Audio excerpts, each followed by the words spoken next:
Türkiye ve dünyada genellikle belli bir yaştan sonra kas ve iskelet rahatsızlıkları gün geçtikçe artmaktadır.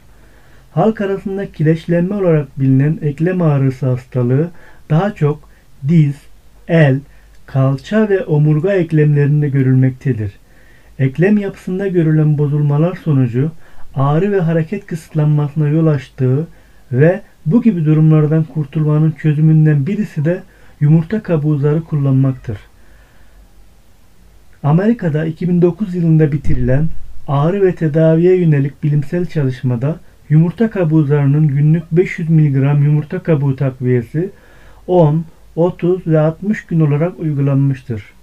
Araştırmacılar yumurta kabuğu zarının hem eklem ağrısı hem de sertliğini belirgin oranda azalttığını belirterek araştırmanın 30. günün sonunda tedavi grubundaki kişilerin ağrılarında %70'den fazla azalma olduğunu belirtmiştir. Türkiye'de 8 üniversite hastanesinde 166 hasta üzerinde yapılan çift körlü plasebo kontrollü bilimsel araştırma sonucunda doğal yumurta kabuğu zarının 7 ila 10 günlük tedavi sonrasında kireçlenme tedavisinde ağrı ve tutukluluğu %40 oranında azalttığı görülmüştür. Bir diğer klinik çalışmada yumurta kabuğu zarının kişiye 30 gün boyunca 500 mg verilmesi sonucunda genel ağrılarının %70'den fazla azaldığı belirtilmiştir.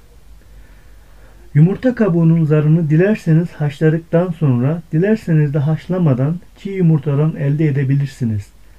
Eğer haşlarsanız bu zar muhtemelen yumurtanın yüzeyine yapışacaktır. Ancak haşlamadan çiğ yumurtanın zarını elde etmek daha basittir.